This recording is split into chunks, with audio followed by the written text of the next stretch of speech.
rencontre pour on va avoir on va enregistrer la rencontre par contre, juste pour, j'espère que ça vous va à tous. Mais voilà, on vient de commencer officiellement, c'est un lancement officiel du programme Famille solidaire. On va avoir cinq interventions rapides, plus une session de questions-réponses. Alors avec nous, nous avons la Société d'aide à l'enfance d'Ottawa. Ceux qui ne savent pas, c'est la Société d'aide à l'enfance d'Ottawa est engagée à obtenir des résultats équitables pour les enfants, les jeunes et les familles. Et puis, grâce à un cadre de gouvernance fondé sur la transparence et l'excellence, ils sont déterminés à changer le paysage et la protection de l'enfance à Ottawa. Nous sommes très contents de vous accueillir aujourd'hui.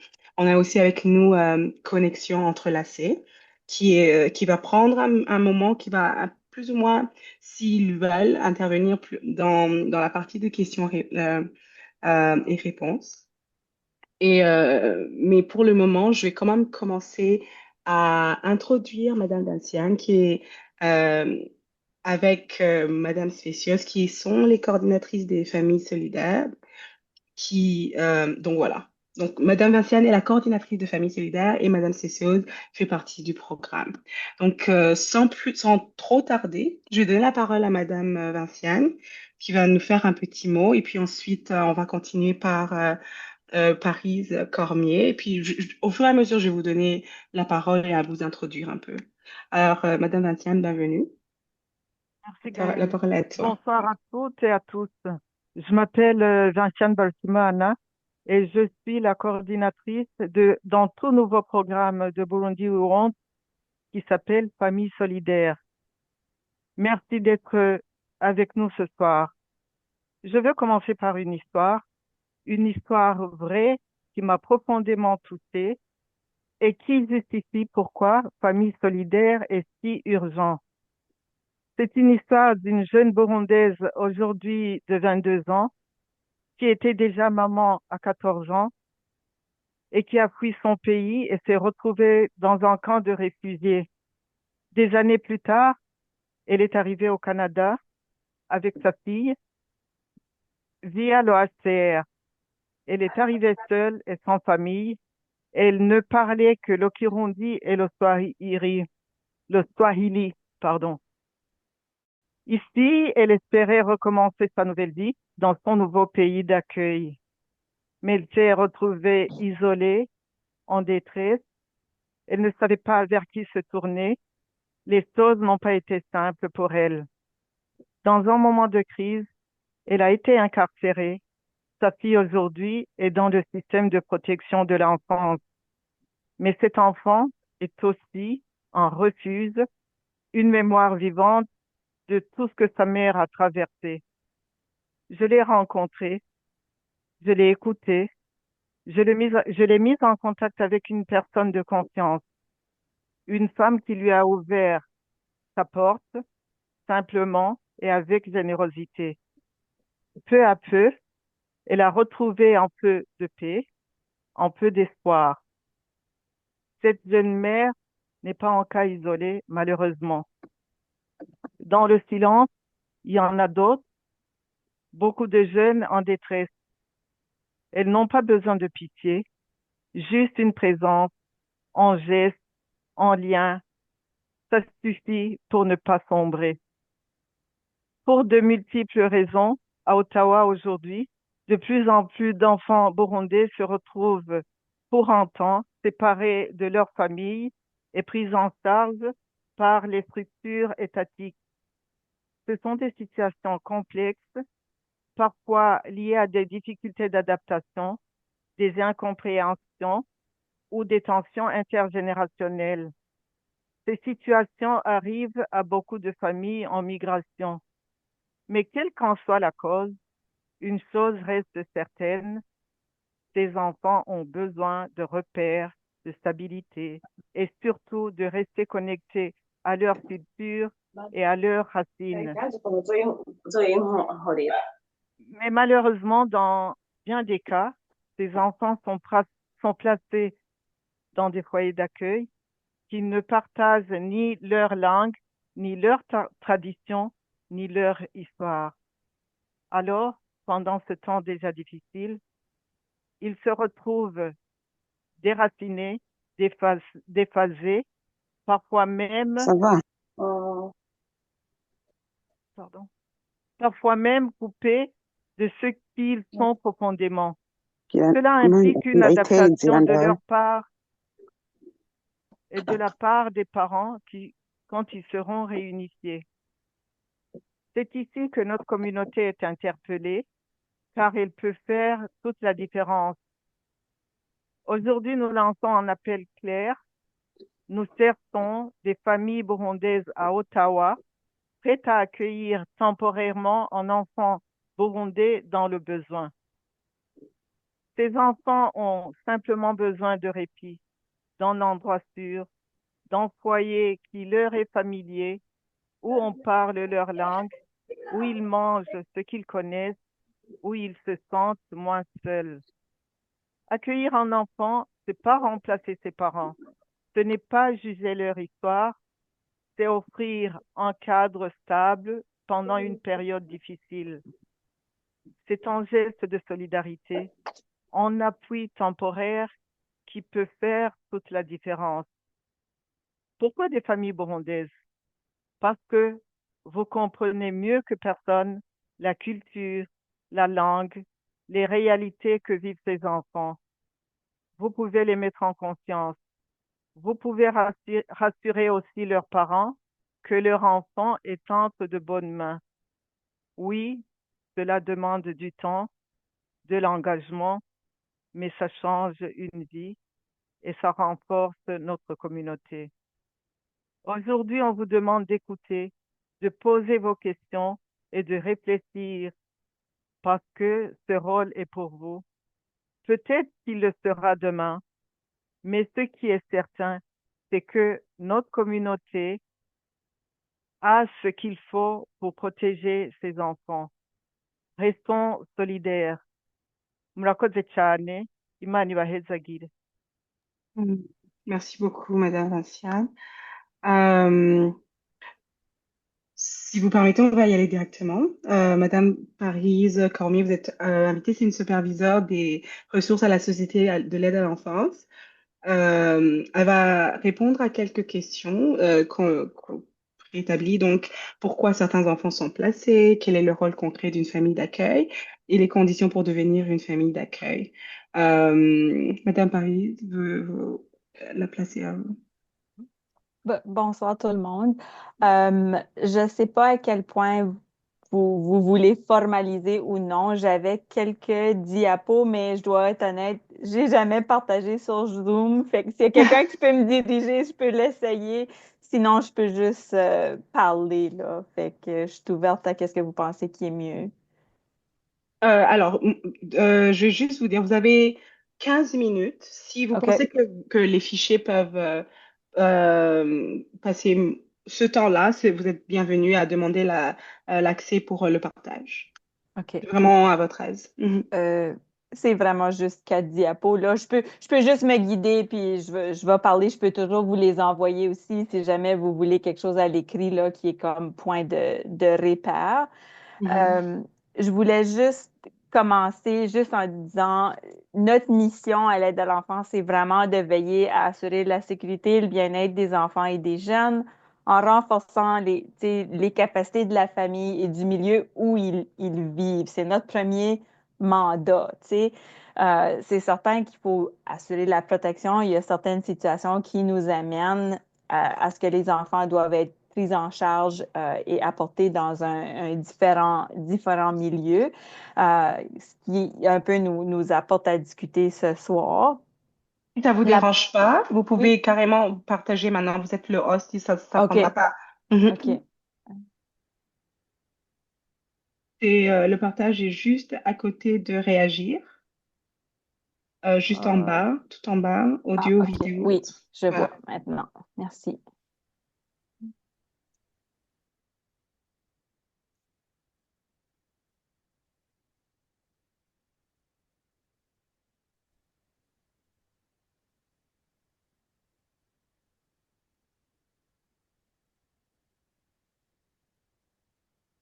Que vous voyez mon écran, ça fonctionne? OK. C'est parfait. Parfait, Oui. enfin. Fait que là, c'est ça. Je viens juste de mentionner la mission vite fait, là. Je sais que tout le monde le sait. La première question qui m'avait été posée ou donnée à répondre, c'est pourquoi certains enfants sont placés. Donc, comme vous voyez sur la diapo, j'ai juste mis quelques points au niveau de les enfants qui sont placés habituellement, les raisons pourquoi ils viennent sous nos soins, c'est en raison de mauvais traitements et négligence, violence familiale, manque de soutien, capacité parentale, toxicomanie et santé mentale, maladie ou décès, précarité sur le plan médical. J'ajouterais aussi que depuis les dernières années, des fois on dit peut-être avec la présence de COVID, on ne le sait pas exactement, on voit de plus en plus de cas d'enfants où ils ont des besoins exceptionnels, des gros besoins et les parents se sentent dépassés, mais vraiment au fait de ne pas être capable d'accéder les services, les soutiens dans la communauté qui ont besoin pour leurs enfants, ce qui les apporte à frapper à notre porte, puis parfois à dire, peut-être que votre agence aura plus de succès, prenez-les en charge, puis on va de là. Puis, comme vous avez présenté, on sait qu'il y a une surreprésentation au niveau des enfants noirs, au niveau des enfants autochtones. Puis, on veut vraiment travailler comme agence à comprendre pourquoi c'est comme ça, puis à être un partenaire au niveau de euh, que ça soit plus comme ça, essentiellement, de voir comment on peut travailler pour vraiment continuer à soutenir, mais davantage soutenir les familles noires, les familles autochtones, à ce qu'ils peuvent garder les enfants à la maison ou vraiment dans leur communauté, parce que comme Mme Vinciane l'a mentionné, souvent, quand les enfants viennent sous nos soins, ils ne sont pas dans une famille qui est de match culturel, de match au niveau de leur identité, leur communauté et tout. Puis, il y a un manque à ce niveau-là. On le reconnaît, puis on veut vraiment faire mieux parce que les enfants, puis les familles le méritent. Euh, Deuxième question, c'était quel est le rôle concret d'une famille d'accueil? Fait que j'ai juste mis quelques exemples. Donc, vraiment, c'est fournir premier aperçu, fournir les soins de base au quotidien. Donc, tu sais, un lit, de la nourriture, des vêtements, vraiment les besoins de base. Accompagner au rendez-vous. Donc, si les enfants ont des rendez-vous médicaux, dentaires, optométristes, des fois, ils ont des services de counseling, des services en orthophonie. Il y a différents services. Donc, une des responsabilités, c'est d'accompagner au rendez-vous.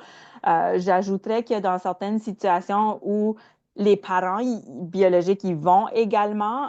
Puis c'est un peu un partenariat où c'est de fournir le transport pour assurer que les enfants se rendent et que les parents puissent continuer à les accompagner dans leur rendez-vous.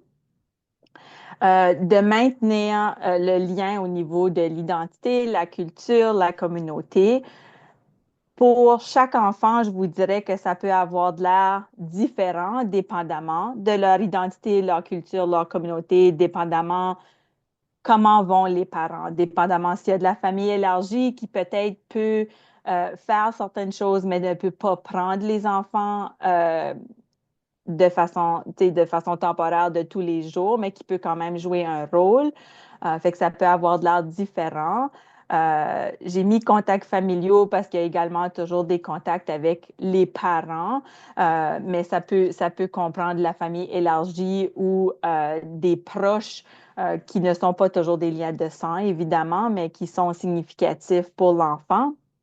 De maintenir des contacts avec l'école, la communication, participer aux rencontres parents-enseignants, prendre des nouvelles, faire de l'advocacy si les choses vont moins bien, participer aux rencontres scolaires avec l'intervenant de l'enfant également ou les parents. fournir du transport, comme j'ai dit. Puis, tu sais, le transport, ça peut être justement, un certain enfant ou jeune veut aller passer la fin de semaine chez un oncle, une tante, des grands-parents. Ils vont aller les porter, ils vont les ramener ou tu sais, les rencontrer quelque part pour faire l'échange, pour que l'enfant puisse avoir cette visite-là. Ou si les enfants sont invités à des fêtes quelconques ou d'aller voir un ami, ça comprend ces genres de transports-là aussi. Un élément qui est également très important pour nous, c'est que la famille d'accueil fasse partie de l'équipe qui s'occupe de l'enfant. Puis quand je dis l'équipe, c'est parce que quand un enfant vient sous nos soins, sont assignés une intervenante. Il y a aussi habituellement une intervenante qui travaille avec les parents. Euh, Puis il peut avoir un éducateur, une éducatrice qui facilite des contacts. Il peut avoir des gens de la communauté, d'autres professionnels qui offrent des services à l'enfant. Puis on veut vraiment que les parents d'accueil fassent partie de l'équipe, soient inclus dans les différentes réunions et tout. Euh, Puis aussi, en faisant partie de l'équipe, il y a des rendez-vous, des rencontres. Donc, ils doivent accepter, tu sais, que l'intervenante de l'enfant vienne chez eux à certaines fréquences pour faire des visites, voir comment les choses vont, participer à des rencontres qu'on appelle des rencontres de plan de soins, ces choses-là. Fait que ça fait partie de leur rôle.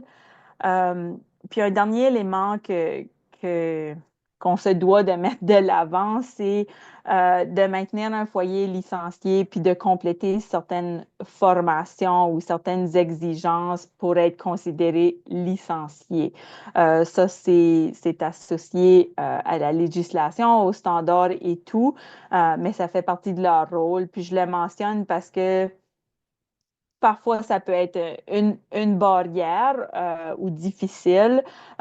Puis parfois, honnêtement, on est d'accord avec ces exigences-là. Puis d'autres fois, on passe notre temps à expliquer au ministère pourquoi c'est une barrière à vraiment qu'est-ce qu'on veut offrir aux enfants puis aux jeunes qui sont placés dans nos familles de façon temporaire.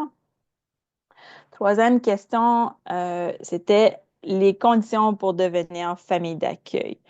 Euh, j'ai dressé une courte liste en me tournant vers ce qui est vraiment euh, de base, si on veut, qui est comme un peu notre point de départ pour dire, OK, si vous rencontrez ça en grande ligne, vous êtes capable de passer à l'étape d'évaluation. Puis vu que j'avais juste un petit moment, je me suis concentrée là-dessus, mais je suis ouverte à répondre des questions, là, s'il y a des éléments plus spécifiques dont vous voulez plus d'informations.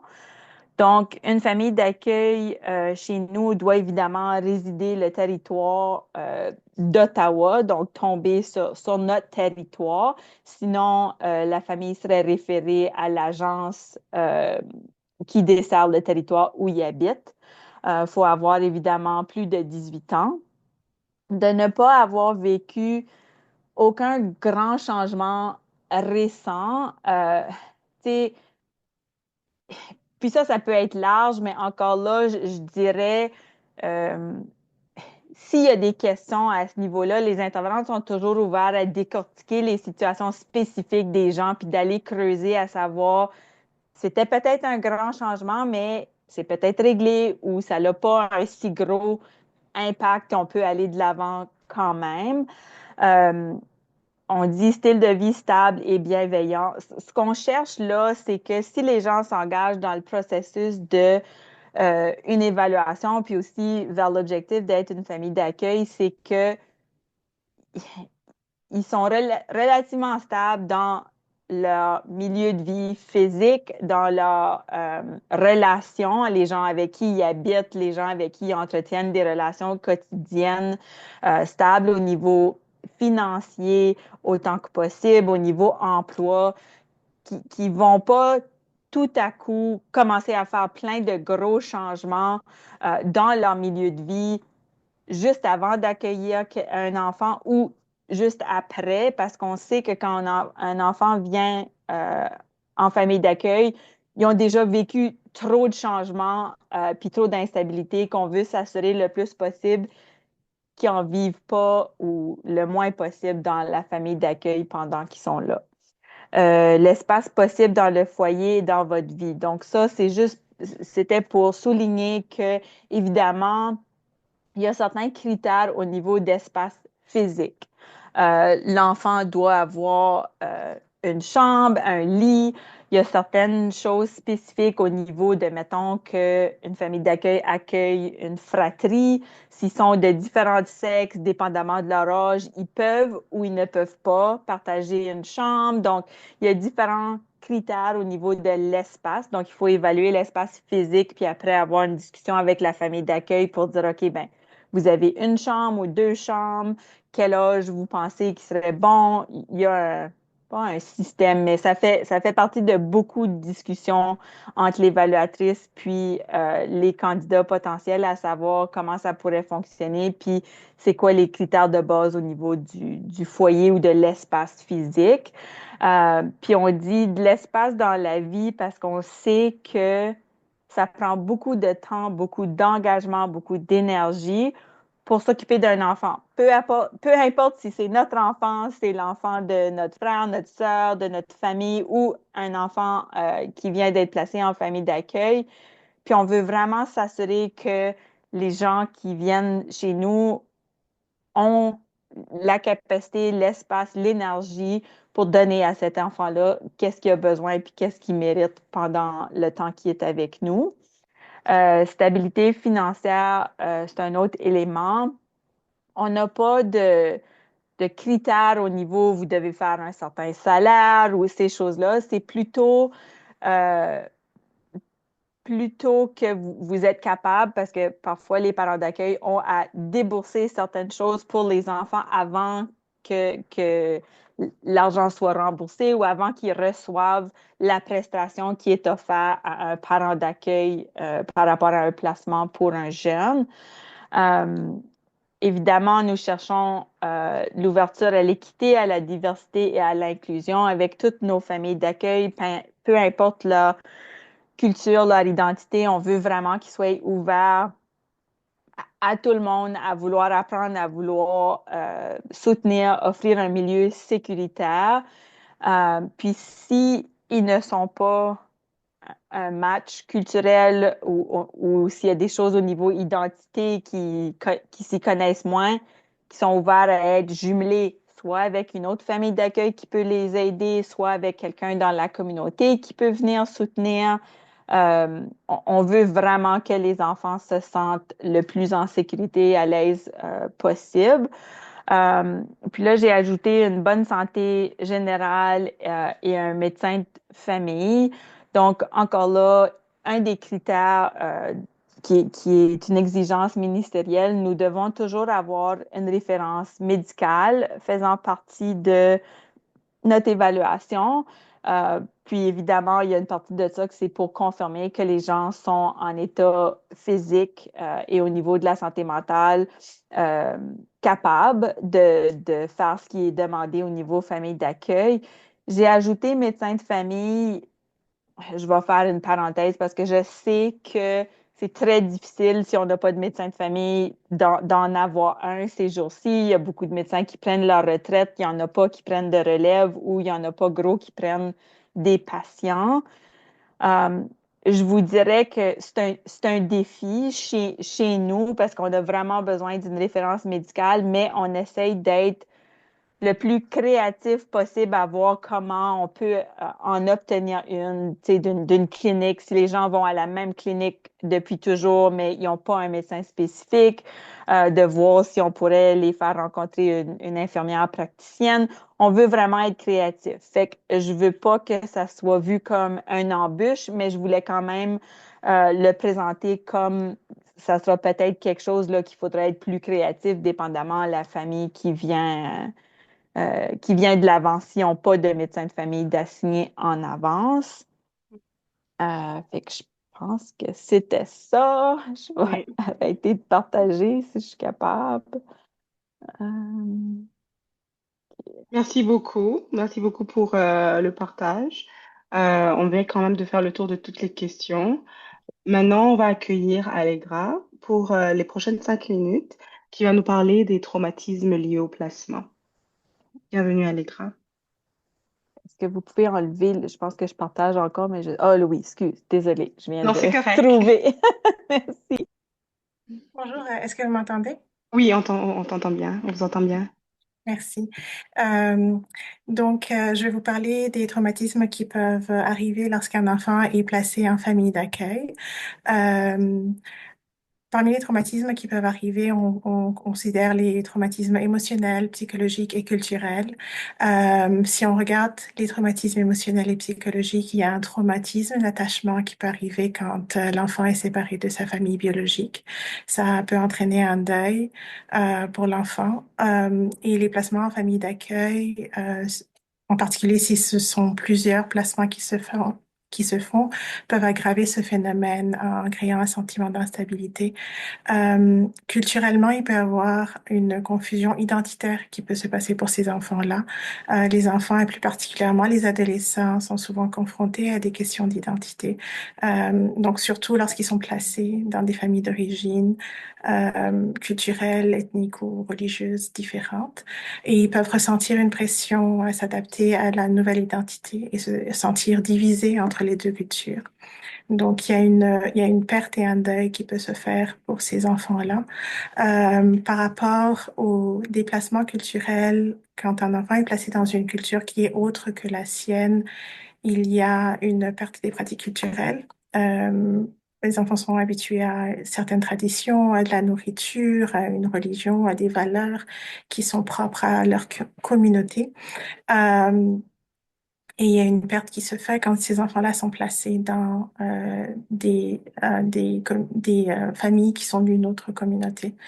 Euh, il faut aussi, il a été mentionné par exemple qu'il y avait une surreprésentation des enfants noirs et des enfants autochtones. Donc les enfants de couleur généralement, euh, quand ils sont placés dans des familles qui ne sont pas de couleur, peuvent faire face à des problèmes d'identité raciale, à des microagressions ou avoir le sentiment que leurs expériences vécues ne sont pas comprises ou pas validées. Euh, et il faut aussi parler des conséquences du retour quand ces enfants-là retournent dans leur famille biologique. Il y a une difficulté de réintégration qui peut se passer. L'enfant peut avoir des défis à renouer avec la famille biologique en raison des différences d'attente ou un comportement ou une distance émotionnelle qui peut s'être créée. Euh, Dépendamment de la durée que le placement a duré, il peut y avoir aussi un changement au niveau de la langue, au niveau du confort avec les pratiques culturelles. Donc, il peut y avoir un choc culturel qui peut se passer pour ces enfants-là aussi. Euh, Ensuite, il y a plusieurs études qui ont été faites, puis des recherches qui ont été faites justement par rapport à une déconnexion culturelle qui peut arriver. Ces études ont été faites ici au Canada avec les communautés autochtones, mais aussi aux Pays-Bas, avec des enfants qui avaient été dans des placements transculturels. Et puis, ce qui est ressorti de cela, c'est qu'il y a une déconnexion culturelle qui peut se passer. Plusieurs des participants ont signalé une perte d'identité culturelle, des difficultés à nouer des relations saines. Toutes ces recherches ont souligné l'importance des liens culturels, puis des liens communautaires pour favoriser la résilience et le bien-être de ces enfants-là. Et ça leur permet d'éviter une ambivalence et une confusion par rapport à leur identité ethnique. Euh, Ça leur permet aussi de pouvoir rester connectés à leur héritage culturel et à leurs pratiques communautaires. Euh, Spécifiquement, on peut aussi regarder la spiritualité et puis l'identité africaine. Il y a une étude qui a été menée en Afrique du Sud qui a mis en évidence le rôle de la spiritualité dans le développement de l'identité personnelle et spirituelle des enfants placés en famille d'accueil. Donc, les participants ont noté que l'exposition aux pratiques spirituelles qui venaient de leur propre communauté les aidait à comprendre leur héritage et à rester attachés et à rester attachés à leur communauté. Cet ancrage culturel est considéré comme essentiel au développement psychosocial et à la construction identitaire de l'enfant. Euh, Donc voilà, je voulais juste un peu vous parler des traumatismes que peuvent rencontrer les enfants. Merci beaucoup, Allegra. Euh, dans les prochaines 5 minutes, je vais donner la parole à Johanna Kagayo qui va nous parler, qui va faire une petite intervention par rapport aux dangers courus par les jeunes. Merci beaucoup. Bonjour à toutes et à tous. Je m'appelle Joanna Kagayo et aujourd'hui je vais vous parler des dangers que les jeunes peuvent rencontrer, mais surtout de l'importance des interventions, qu'elles soient parentales, scolaires ou communautaires. Je vais partager mon expérience personnelle en tant qu'enfant immigrant qui a grandi ici au Canada depuis l'âge de 6 ans. Quand je suis arrivée au Canada, j'ai d'abord vécu dans le quartier de Bayshore, puis j'ai passé presque toute mon enfance dans le quartier de la Basse-Ville à Ottawa, de l'âge de 6 ans à 15 ans environ. Je suis allée à l'école élémentaire Sainte-Anne et à ce moment-là, je ne réalisais pas forcément des dangers autour de moi. Bien sûr, il y avait des gangs, de la violence et des choses qui ne sont pas visibles à l'œil d'un enfant. Mais ce qui m'a protégée, c'est que j'étais toujours très occupée. Ma mère m'inscrivait à des activités après l'école, comme le club de devoirs ou au centre communautaire Patro d'Ottawa, qui offrait des programmes pour les jeunes. En été, je participais aussi à des camps de séjour. Tout ça m'a éloignée à des mauvaises influences et ce n'est qu'en grandissant que j'ai réalisé tout ce que j'aurais pu vivre si je n'avais pas été bien encadrée. Donc, mon secondaire, je suis allée à l'école de La Salle, une école artistique qui accueille des élèves de toute la ville. C'est là que j'ai vu d'autres réalités, des jeunes influencés par leur environnement, attirés par la drogue, la violence, ou simplement laissés par eux-mêmes. Ce qui m'a marqué, c'est que tout peut arriver en dehors de l'école, pendant les pauses, dans les trajets en commun, des stations comme Herdman, Saint-Laurent, là où on voit des jeunes de tous les coins d'Ottawa, des milieux très différents, et parfois ça mène à des vols, des bagarres ou pire. Quand j'ai déménagé à Orléans en 10e année, je faisais moi-même un long trajet pour aller à l'école. J'ai vu de mes propres yeux comment un environnement peut exposer un jeune au danger, pardon. Donc, pourquoi je vous raconte tout ça aujourd'hui? Parce que j'ai eu la chance d'avoir une mère présente, même si elle était monoparentale et très occupée. Elle travaillait dans le domaine de la santé, elle faisait des horaires très compliqués, mais elle a toujours fait l'effort de nous encadrer, mes frères et moi. Mes frères, un peu plus âgés, ils ont aussi joué un rôle. Ils m'ont été mes modèles. Mais je sais que ce n'est pas le cas pour tout le monde. Certains parents sont débordés ou leurs enfants sont trop jeunes pour se guider entre eux. C'est pour ça que je dis cela aujourd'hui. Les parents doivent être attentifs, poser des questions simples mais importantes. Est-ce que ton enfant rentre directement après l'école? Quelles sont ses activités, ses amis? Qui sont les parents de ses amis? Intéressez-vous aux résultats scolaires, à ses passions, même si elles ne correspondent pas à ce que vous connaissez ou valorisez dans la culture burundaise. Un enfant qui ne se sent pas écouté ni compris va chercher du réconfort ailleurs. Et parfois, cet ailleurs peut être très dangereux. Donc, en conclusion, je dirais ceci, soyons vigilants, ouverts, présents, n'ayons pas peur de guider les autres parents si on voit qu'un jeune a besoin de soutien. Et si vous êtes ce parent qu'on approche, ne le prenez pas mal. Ce n'est pas du jugement, mais un geste de solidarité. Comme plusieurs pays en Afrique, nous avons eu de l'aide, pardon, comme plusieurs pays en Afrique, nous avons de l'aide pour élever nos enfants au Burundi. Le contexte ici, il est différent et les dangers sont bien réels. Il faut rester conscient, sans jugement et créer un environnement où nos jeunes peuvent grandir, s'épanouir et surtout rester en sécurité. Merci. Merci beaucoup, Johanna. Euh, Alors, sans vraiment trop tarder, on va avoir le temps pour les questions juste après l'intervention de Madame Spécieuse.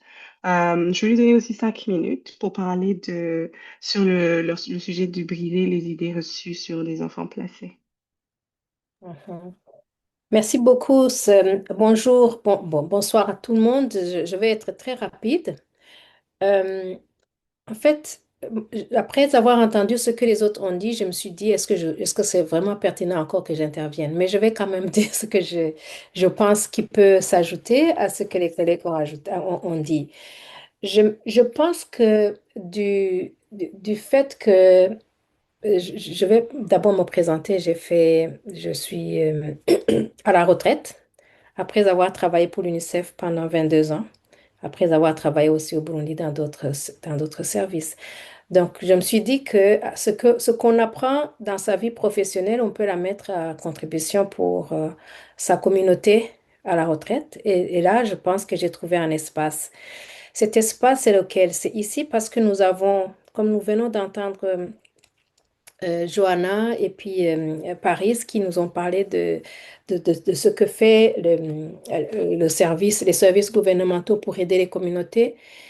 Nous avons constaté ici que on n'a pas de chiffres encore, on est en train de les collecter, mais la situation des enfants et des jeunes qui se retrouvent en besoin de protection ou en besoin de placement temporaire augmente de façon exponentielle. Je pense que Paris et son équipe pourraient vous en dire plus au niveau des questions.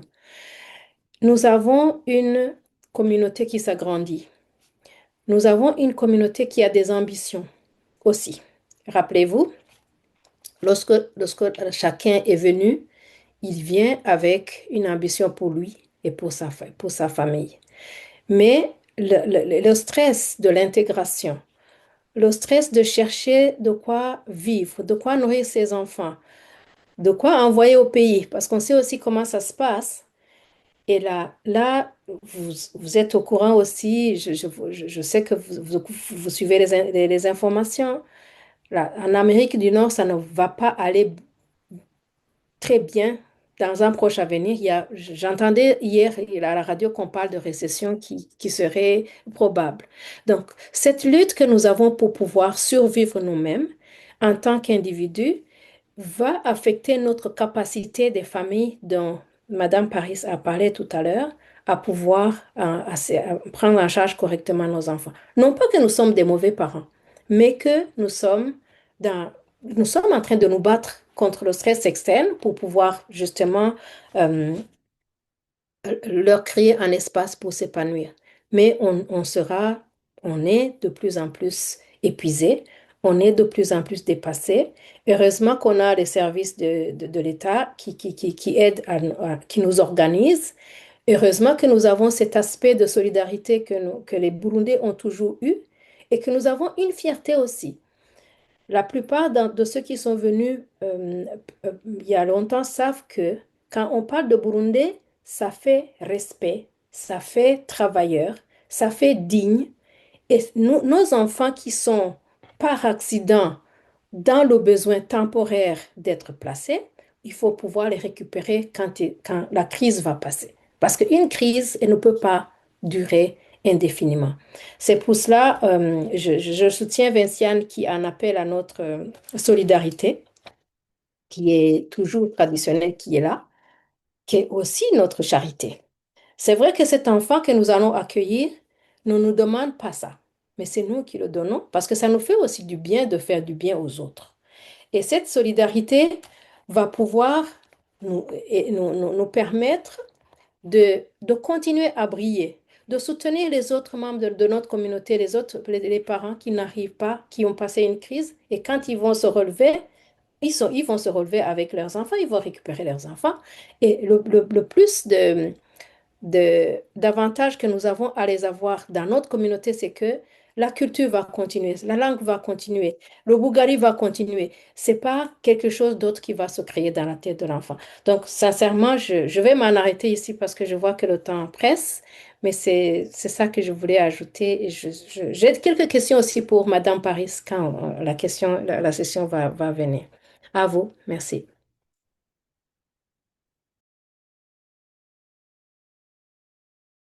Ah, je suis désolée, je parlais en mute. Alors, merci beaucoup pour vos interventions à tous, à toutes. Alors, maintenant, je vais ouvrir le floor. Je vais je vais donner la parole aux gens qui veulent poser des questions. Quelques instructions avant qu'on commence, par contre. On va aller directement à la question. Chacun, la personne qui va prendre la parole va prendre 30 secondes pour une question et puis, si possible, déterminer qui il veut à quel intervenant la question est posée. J'aimerais aussi vous rappeler quels sont nos intervenants aujourd'hui. On a Madame Vinciane, on a Cass qui est représentée par Paris Cormier, on a Madame Allegra, on a Johanna Cagayo, on a Madame Speciose, et on a aussi Connexion Entrelacée qui représente la tapisserie des familles et des liens formés par l'adoption, la parenté proche et la prise en charge coutumière. Donc, voilà, la parole est à vous. Donc, comment est-ce qu'on va y aller? Vous pouvez lever votre main. Voilà. On peut y aller carrément directement avec Madame Spézième qui a déjà levé la main pour sa question. Allez-y avec la question et puis à qui vous la posez de façon directe. Merci beaucoup. J'ai deux questions pour Madame Paris. Une, c'est la question du médecin de famille. Est-ce que le médecin de famille peut être le médecin de famille de l'origine de l'enfant ou celui qui l'accueille? Parce que comme il y a une pénurie de médecins de famille, ça pourrait nous aider un peu. L'autre question, c'est que les grands changements, quand vous faites l'analyse, ça peut se résumer en quoi? Un divorce, une maladie ou c'est quoi exactement que l'enquête va regarder pour qu'une famille qualifie pour accueillir un enfant? À vous. Merci beaucoup. Oui. Donc, la première question, quand j'ai mentionné médecin de famille, c'est une référence d'un médecin de famille dans l'idéal qui connaît euh, les gens qui se font évaluer pour devenir famille d'accueil. Donc, si c'était vous qui voulez devenir famille d'accueil, ça serait votre médecin de famille qui nous fournirait une référence à votre sujet. Sinon, on serait à la recherche de quelqu'un qui peut vous rencontrer pour nous fournir cette référence-là. Si l'enfant qui vient sous les soins a un médecin de famille pour ses soins à cet enfant dans la période qui sont chez nous de façon temporaire, dans l'idéal, nous allons faire tout ce que nous pouvons pour maintenir ce lien avec ce médecin de famille-là. Sinon, s'ils n'en ont pas, nous allons devoir trouver une ressource pour assurer les soins médicaux de l'enfant pendant qui est avec nous. Euh, Est-ce que vous pouvez répéter la deuxième question juste pour assurer que je peux bien la répondre?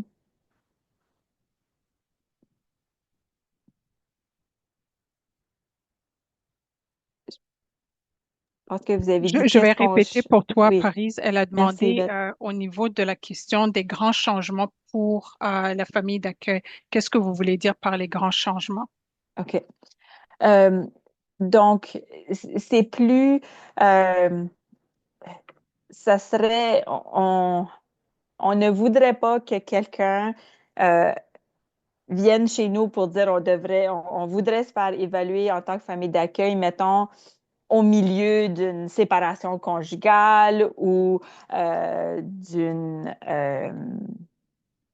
séparation au niveau un partage de garde où ils n'ont pas eu quand même une conversation avec leur ex-conjoint pour dire je veux devenir famille d'accueil, l'impact et tout, ou ils ont l'intention de déménager dans les mois qui s'en viennent, fait qu'il va y avoir un déménagement au niveau du milieu physique, ou ils ont perdu leur emploi, ou ils vont faire un changement de carrière, des gros changements comme ça. Je ne sais pas si ça répond ce que...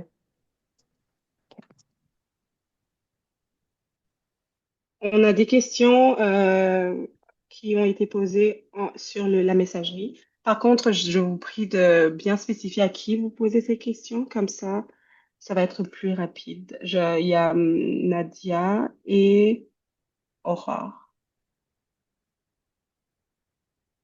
qui ont posé la question. Je pense que la question va pour Paris. Paris, la question, c'est de savoir pourquoi pourriez-vous clarifier ce que vous entendez par foyer licencié? Ça, c'est la question 1. Je OK. sais. Je sais qu'on veut des réponses vite, là, fait que je vais Ouais. faire le mieux que je peux. Quand je dis foyer licencié, je ne sais pas si vous avez déjà euh, discuter de la différence entre un enfant pris en charge et un enfant placé avec un proche. Moi, je parle de foyer licencié parce que c'est quand un enfant a le statut d'être pris en charge. Euh, il y a des attentes spécifiques au niveau, ben, comme j'ai dit, de l'espace physique où ils doivent coucher, qu'est-ce qu'ils doivent avoir. Il y a je vais vous donner un exemple. Euh, une des exigences, c'est de faire une pratique de feu puis d'avoir un plan d'urgence et d'évacuation et de le pratiquer en famille à telle fréquence. On va dire quand l'enfant est placé et à tous les 5 mois par après. Euh, J'essaie de penser, Yvette, t'as un autre Oui, exemple, j'essaie mais de penser. d'une façon un petit peu plus peut-être simple, un foyer licencié, ça serait un foyer que nous avons évalué puis qu'on a approuvé. C'est ça. Donc, Mhm. ça serait vraiment la façon la plus Oui, simple pour essayer de répondre à cette question-là. Donc, oui, la famille d'accueil a été évaluée, ils ont répondu à tous les critères, puis a été approuvé. Donc, ça va être un foyer licencié. Mhm. oui. Comme la Merci, façon la plus simpliste, mais merci Yvette. en, de rien, en large, ça peut être autre chose. Oui. Oh, je pense qu'on peut y aller directement avec la prochaine question. J'imagine elle avait aussi. Comment vous assurez-vous que les enfants placés en famille d'accueil ne subissent pas des traumatismes supplémentaires? Donc, ça revient un peu à ce que j'essayais d'expliquer tout à l'heure quand je disais, quand un enfant est placé en famille d'accueil, l'enfant a une intervenante. La famille d'accueil a également une intervenante de soutien. Donc, ces deux intervenantes-là, avec les parents d'accueil, avec les autres membres de l'équipe, travaillent vraiment ensemble pour s'assurer que l'enfant est bien, a tous ses besoins de rencontrer, que son identité, sa culture, la connexion à sa communauté, toutes ces choses-là sont priorités, puis qu'on n'oublie pas là, des éléments de l'enfant pour assurer qu'il n'y a pas de traumatisme supplémentaire en attendant, de façon temporaire quand il est avec nous. Euh, quel type de relation est encouragé ou maintenu entre les familles d'accueil et les familles biologiques? Euh, c'est une question, ben, pas difficile, mais je vous dirais que toutes les familles d'accueil sont encouragées à avoir une relation avec les familles biologiques, mais à savoir quel type. Ça peut être plus unique à la situation, dépendamment des inquiétudes de sécurité ou pas. Ça peut aussi être lié au niveau de confort de la famille d'accueil, de la famille biologique aussi. On essaie toujours de faire des présentations, des introductions et de voir, de bâtir la relation de là. J'ajouterais juste qu'on a des familles d'accueil qui développent des relations avec des familles biologiques, que même une fois l'enfant retourné, reste connecté, la relation continue, même quand l'aide à l'enfance n'est plus impliquée, puis il continue à long terme de façon permanente, parfois à être des sources de soutien pour ces familles-là. Fait que ça dépend au niveau du type, puis à quel point les gens sont engagés ensemble. Parfois, ça dépend des spécificités de la situation. Mhm. Et je pense juste pour ajouter à ça, Paris, que on travaille fort parce qu'on est tous, la famille d'accueil et la famille biologique, tous, on essaie d'avoir une meilleure relation pour cet enfant-là, Mhm. pour que quand la transition arrive, que l'enfant retourne à la maison, qui est notre plan premier, Oui. ça puisse transitionner facilement. Comme effectivement, comme qu'elle a dit, tous les facteurs sont pris en considération, la sécurité de l'enfant, de la famille d'accueil et la famille biologique, mais on essaie du mieux qu'on peut Oui. pour avoir une des meilleures relations. Oui. Mhm. Super, merci. Euh, Y a-t-il d'autres questions? Je vois d'autres questions. Comment peut-on être en solidarité avec ce projet, cet appel de Burundi vivante pour les personnes qui sont à l'extérieur d'Ottawa? Euh, Ça, ce serait une réponse de Vinciane, spécialiste qui veut l'apprendre. pour le moment, enfin, pour un peu donner un début, c'est, je sais, oui, Madame Hassan, vous voulez y aller? Oui, je pense, Gaël, Mhm. Burundi We Want, nous sommes là. Est-ce qu'on ne pourrait pas répondre à cette question même après la séance ou un autre jour et profiter de la présence des gens du De service d'aide à classe. l'enfance, Oui, bien répondre aux sûr. questions qui leur ont... Ouais, Bien sûr, mieux. mais juste, Europe, juste pour vous donner un petit, on a commencé vraiment un début du programme, hein. Aujourd'hui, c'est vraiment le lancement officiel de Famille Solidaire chez Burundi We Want. On va commencer par Ottawa et dépendamment de comment ça évolue, avec, en tout cas, l'idéal, ce serait que on ouvre plus grand nos portes, mais on commence par Ottawa pour le moment. Juste pour une réponse vraiment en général. Euh, Est-ce que je peux rajouter quelque chose par rapport à ça, surtout pour Burundi We Want? C'est mhm, quand même quelque chose que la société d'aide à l'enfance, on considère aussi les familles externes. Donc, ça veut dire si la famille d'ici d'Ottawa n'a pas nécessairement de la famille, mais qu'elle a de la famille à Montréal, Kingston, n'importe quelle place, nous, les sociétés de l'aide à l'enfance, nous sommes dans plusieurs régions. Donc, la famille peut identifier une famille qui se trouve à Kingston, puis nous, on fait juste la référence pour la famille à Kingston pour être évalué. Donc, ça serait peut-être quelque chose que Burundi We Want pourrait élargir pour la communauté burundaise qui est grandissante, qui se trouve dans d'autres régions. mhm. Merci. Merci beaucoup. Alors, il nous reste 5 minutes pour répondre aux questions. Je vais aller rapidement avec les questions qu'on a déjà ici. Donc, pour parler, c'est vrai un foyer licencié reçoit 5 000 $ par mois par famille, enfin par enfant. Non, Euh, OK, non. rapide, straight Il y a- up. OK. oui, c'est ça. Il y a une formule au niveau des prestations qui est reçue. Fait que si jamais il y a quelqu'un qui veut plus de détails, on peut la fournir à ce moment-là. OK, parfait. La question qui suit, est-il possible de réduire la durée d'évaluation qui paraît longue de 6 mois, vu l'urgence de répondre à la question qui nous occupe aujourd'hui? Question posée en Euh, classe. Oui, euh, on a des situations où, par exemple, si un enfant est placé ou doit venir sous les soins, puis on a besoin d'un milieu licencié, parfois c'est de la communauté, des gens proches, euh, on peut, c'est beaucoup de travail, puis je dis pas juste pour nous, mais ça demande beaucoup pour la famille qui nous arrive, mais on peut le faire dans un délai de 60 jours. euh, c'est ça, je dirais, le plus court qu'on peut le faire, c'est 60 jours. Mais comme je dis, ça demande beaucoup, mais c'est possible d'aller plus vite que le 6 mois. Là, si les gens sont disponibles, engagés, on peut y arriver en travaillant ensemble. OK, parfait. Je pense qu'il y a une personne qui va poser une question en privé.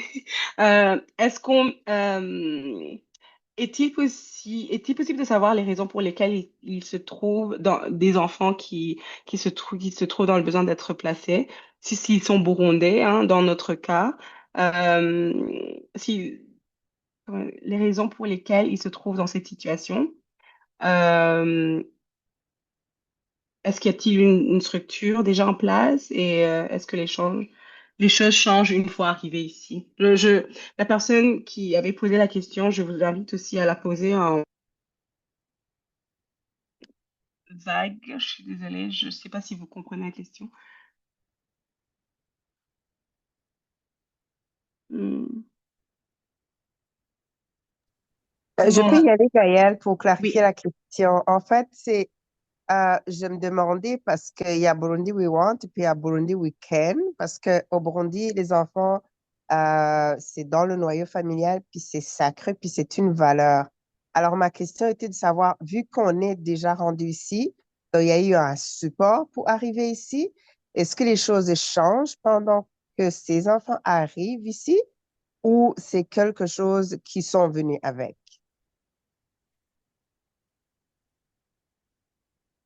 Est-ce qu'ils ont eu le problème arrivé ici ou c'est un problème qu'ils avaient? Pour Hmm. savoir, c'est ça. Ok, je comprends. Euh, qui veut prendre la question, Madame Ancienne?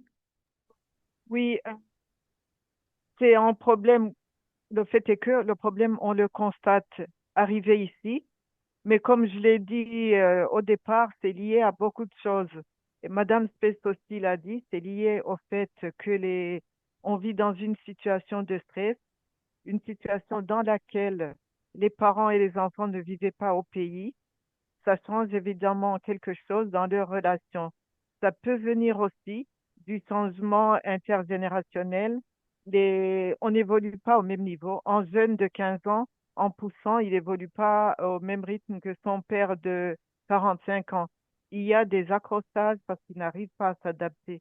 Je pense qu'essentiellement, c'est ça. Ajouter à cela ce que Paris a dit, ça peut être dû à des problèmes d'alcoolisme, des problèmes des parents carrément, en plus des problèmes relationnels.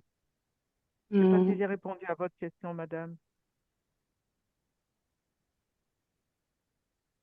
Oui, merci beaucoup. En Hmm. ce moment-là, il faudra juste aller en parallèle avec les parents parce que je sais que ça peut créer plus d'accrochage que de bien. Absolument. Hmm. Et je Hmm. pourrais rajouter aussi, c'est que on travaille toujours en parallèle avec les parents. C'est pas juste les jeunes qui sont placés. On a, je pense, Paris l'a clairement dit, quand un enfant vient sous les soins, c'est comme notre dernière ressource. On Hmm. essaye au départ de travailler avec la famille pendant que l'enfant est sous la responsabilité des parents, mais dans une éventualité où on n'a pas d'autre choix que l'enfant est placé, il y a le travailleur qui continue de travailler avec la famille. Donc, on continue de travailler avec cette famille-là, avec la problématique qui a été identifiée, comme on a dit, soit la consommation, la violence conjugale, pour plusieurs raisons. Il y a le travailleur de l'enfant et il y a le travailleur de la famille d'accueil. Donc, mais ces travailleurs-là ne travaillent pas en solo, ils sont ensemble autour de cette famille et de cet enfant-là pour la problématique qui est identifiée. Hmm. Parfait, merci beaucoup. Je sais pas alors, on est vraiment à la fin, mais je pense que cette question, la dernière question pourrait prendre 30 secondes.